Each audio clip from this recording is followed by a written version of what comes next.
She was only 2 years old. Her laugh was contagious, her smile radiant. But behind that innocent glow was a nightmare waiting to unfold. What if the very system meant to protect her handed her over to her killer? This is not just a story about abuse. It's a story about warnings ignored, a mother's cries dismissed, and a little girl's life violently stolen. This is the haunting case of Lily, and trust me, this crime case is going to keep you awake for days and months. Hey, true crime family.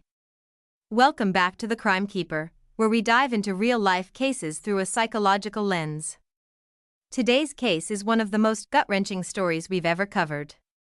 It's a chilling reminder of what can happen when the legal system fails, and the cries of a child are drowned out by bureaucracy. We're exploring the murder of Lily, a toddler whose short life was marred by custody battles, warning signs, and a tragic ending no child should ever face.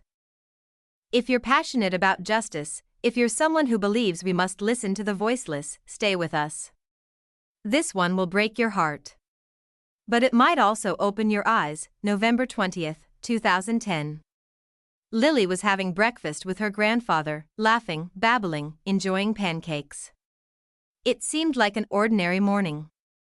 But for her mother, Lauren, it was anything but ordinary. You see, every handover to Lily's father, Jeffrey, was a ritual Lauren dreaded.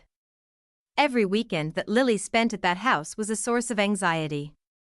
Lauren's gut screamed danger, but the court ordered joint custody. That morning, as Lauren kissed her daughter goodbye, she had no idea.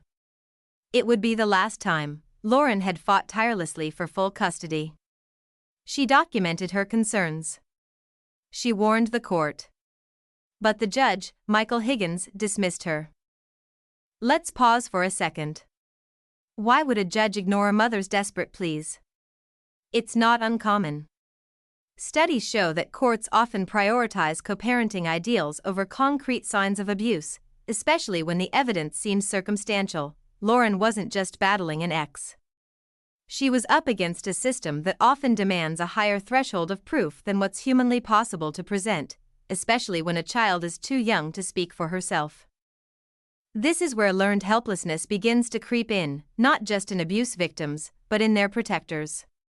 When repeated efforts to stop abuse are met with resistance or failure, people often stop trying. Not because they don't care, but because they feel powerless. Lauren didn't give up.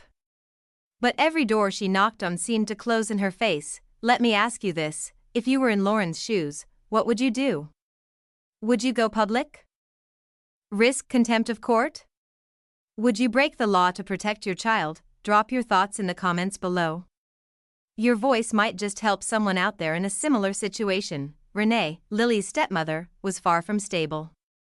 She reportedly suffered from chronic pain, was over-medicated, and struggled to manage her own children. She resented having to care for Lily, especially since her marriage to Jeffrey was falling apart. According to some sources, she viewed Lily as a burden. And that resentment began to fester.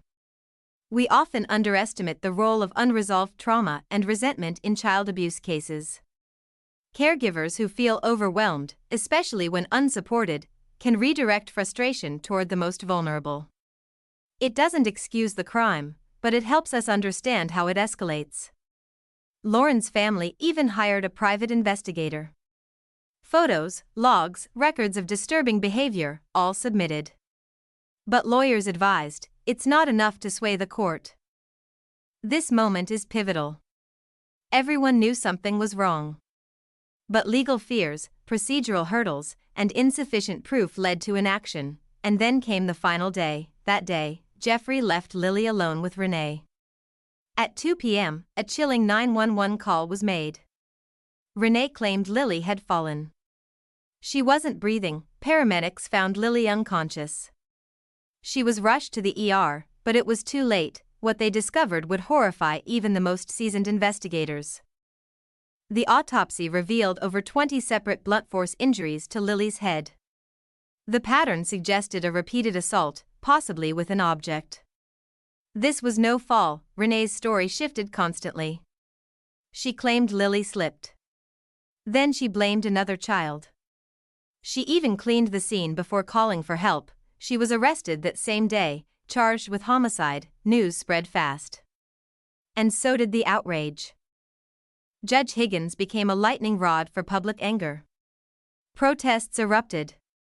People demanded his resignation.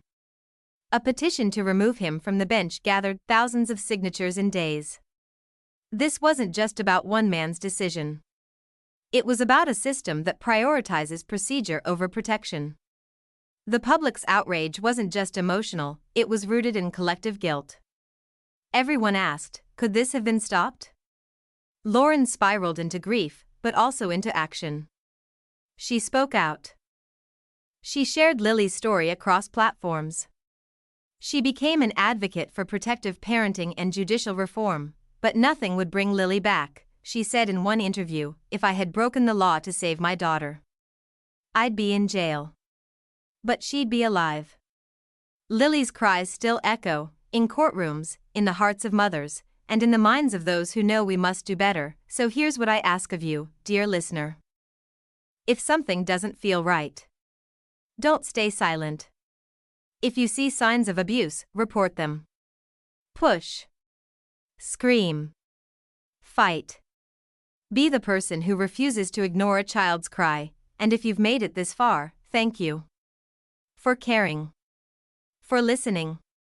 For choosing to be part of the change. Don't forget to subscribe, hit the like button, and share this video. Let Lily's story be a wake-up call.